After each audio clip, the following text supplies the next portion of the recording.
I get the feeling that when I'm doing well in radio, I'm upsetting somebody. Not because I have the intention to be mean and nasty, but it's the fact that I'm saying something that other people say to themselves sometimes but haven't the courage to say publicly. And I find that that is usually the beginning of some interesting discussions. The conversation about expert just now, which I found interesting, the only thing I can claim to be an expert on is clearly upsetting people. So this is obviously an area where I am going to go on at leisure. I've written down some things so that I won't bore you. Offence is a very personal and very subjective and very silly thing. And being offended is all very good and well, but as Stephen Fry has said on innumerable YouTube clips in his own books and on television appearances, so what? You're offended. And you have to decide what you're going to do with that after you're offended. There used to be a time a long while ago where old ladies in conservative outfits would sit around tables and determine what was right for the rest of society. They would say that it's not polite to swear, and it's good to use your knife and fork in this manner, and it's not appropriate to bring up sex or politics or religion in conversation. And happily, I can say that most of those self-appointed moral custodians are now gone. There are one or two that the only relic I can imagine of any of that is the Dowager Countess of what's his name on Downton Abbey. And that's really how those were the people who determined what children learnt was acceptable and what was rude and what was not. And they were told off if they were rude or they were inquisitive. And if you were curious about things like genitals or where you come from or God, then suddenly you were treading on dangerous territory. And those old ladies are the first ones to step in and say, no. Automatic respect, and respect is another one of those hackneyed and misappropriated words which drive me mad, and probably a lot of people in this room too. The reason for that is that this automatic respect that was reserved for office bearers, for patriotism, for religion, for the reverence of the old, for tradition, the idea of universal morality, that's very fast approaching its nadir. I'm glad to live in a time where respect is again something which needs to be earned and must be measured on its own merits. The idea of respect is a simple one. The Latin origin of the word is re twice and spec look. So it's to look at things twice from your point of view and someone else's. And the reason I'm breaking it down so simply in front of an audience of much cleverer people is because it's thrown around all the time as if it's something which everyone deserves. And we had this discussion now as part of the last presentation of, are all things, just because they're person A and person B's opinion, to be given equal and justifiable positions in the public discourse? Are we to take creationism as seriously as we do evolution? There is obviously room for debate, and I am neither on the side of those who say we should only have the truth printed, because sometimes when nonsense is printed, it's very entertaining. And if something is to be held as truth, it must constantly be broken down and reasserted and dispelled if it's untrue. In doing this, even if it's by quacks and crackpots and lunatics, we must leave them a space so that they can challenge the ideas of what we call modern mainstream science. It's a good thing. And the same goes for offense. If an idea is worthy of respect, let it keep proving that it is worthy of respect. I don't believe that when I go on the air or when anybody in this room writes anything or says anything, that you necessarily need to be extra special and put on the kid gloves with any given topic. There should be no sacred cows. And if Gedletle Kisa suddenly ordered all the males in this country to don uniform and go to war against Mauritius, I wonder how much success he'd have with young people today, because the automatic respect for authority is dwindling. I think he'd have a very tough time gathering more than 10,000 volunteers for that cause. It's a thing of the past, the idea that a nation state can now involuntarily draft people. In the free world, there are obviously miserable countries where you wouldn't be able to make that decision for yourself. I'm happy we live in one where it is possible for me to do that. Now, I think it's true to say that my father's generation and all the generations before it didn't have that comfort or that luxury. You were taught that God and country were important and deserved respect, and you were taught to sing the national anthem, and you were indoctrinated with all kinds of ideas of people with tall hats that needed to be respected at various times of the day, and you had rituals that you had to take part in. I don't think that applies anymore. It applies certainly in very conservative communities, and there are people in this country who still hold tradition to be something which is not to be trifled with, to be messed with, to be insulted. They are, I think, even though we don't by any means in this room represent the majority of the people in this country, they are things that are losing traction. That should be welcome. I've said before that offence is taken. It's something that isn't given. I don't even know whom I'm going to insult before I say it, usually. And again, this proves that there can't be malice or forethought, because even in murder, they give you culpable homicide if there wasn't intent.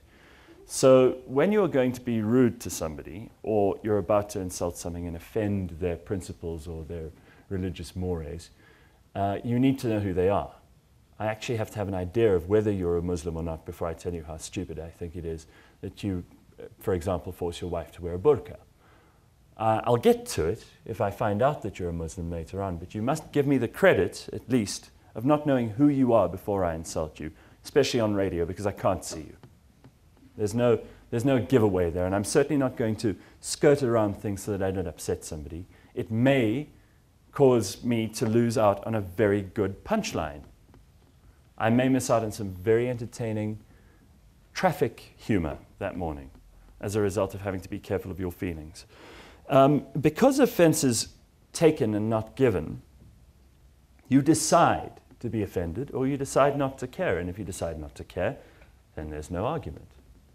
Then we all move on and everybody's happy. In any case, if you take me so seriously that you decide that I'm worthy of offending you, the problem still comes from you, because you could quite easily dismiss me, as many people, even in this room, have as a moron, and then we'll all be fine again. Now, the law and community norms determine what is acceptable and what is not. But these things, as we all know, are fluid and in constant motion. So, because something offends many people doesn't mean it's better or worse that something just offends one person. There is no argument that, for me, justifies the idea of something being popular having more value or verity than something that's unpopular. Because scientists make up such a small part of the population, in the case of the presentation we just had, and because there are only 6 science journalists in the country, does not mean that they shouldn't be given equal space. The problem is that we're now going to have to find that space ourselves as users.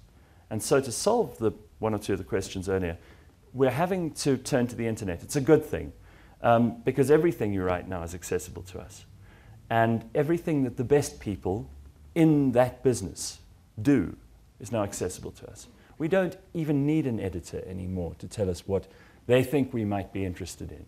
Narrowcasting is becoming the new catchphrase in broadcasting, a business that I love. And the majority, if you don't consider yourself part of the majority, then find your own news sources. Follow the right people on Twitter. They may only have 140 characters there, but they can send you to some article that will give you everything you need, sir, that you're not getting from the newspapers. It's available to us. You just need to know where to look for it. Don't keep using traditional means to find this information. And the same goes, obviously, for what people regard as acceptable or not. Whether we like it or not in this room, there are websites springing up right now with aliens and spaceships and dinosaurs and humans intermingling on their front pages. And it doesn't matter. Those ridiculous ideas, those very bad scientists have been around for centuries. We've managed to largely discredit alchemy. We've managed largely to discredit astrology. We're making some headway, Jacques, with homeopathy and acupuncture. But these are battles we must keep waging. They're not going to get any easier, and they certainly aren't won at a certain point, and then it's over.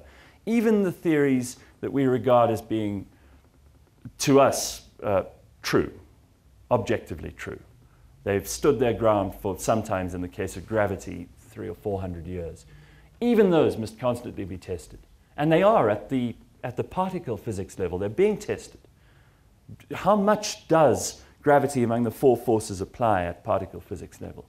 And it turns out not much, obviously, because you need the mass. But these things are important. We need to know what they are. We need to challenge them. And similarly, the only way to challenge really silly community ideas that aren't science is to upset people. It's to say to them, do you really believe that? Do you want me to call you stupid? Is that what it's going to take for you to argue with me on an objective, reasonable basis about what's right and wrong here, and how it's possible for you to have misled not only yourself and your family, but other people in your community too? These are things we need to, it's good conscience, apart from anything else. I think that I only have this life. I don't have an afterlife, the luxury of thinking that there may be millions of years for me to dwell around God's knees. What I do have is now. And what I like about now is that every conversation must count. So far, I've tried to make that the case. I'm trying today, and I'm absolutely sure that we'll have even more going forward. And I do applaud Jacques for doing this, among other things. The first time we met was to toast Christopher Hitchens' death across the Atlantic on the day that he died, which I think was quite special. I saw your brother last night at a wine awards thing and told him the story, and he thought it was quite poetic and lovely, so maybe it has some value. Now, I do have to say, when it comes to offence, your offence is not always equal to mine.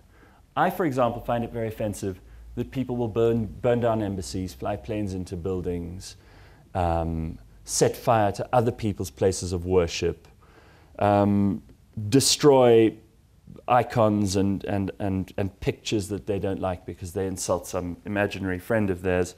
To me, that's very offensive, because these are sometimes things, even if I don't agree with them, that are achievements of humanity. A mosque or a church that was built 300 years ago deserves its place in our cities, in our towns, and I defend that idea. And I think it's offensive when people want to destroy those things.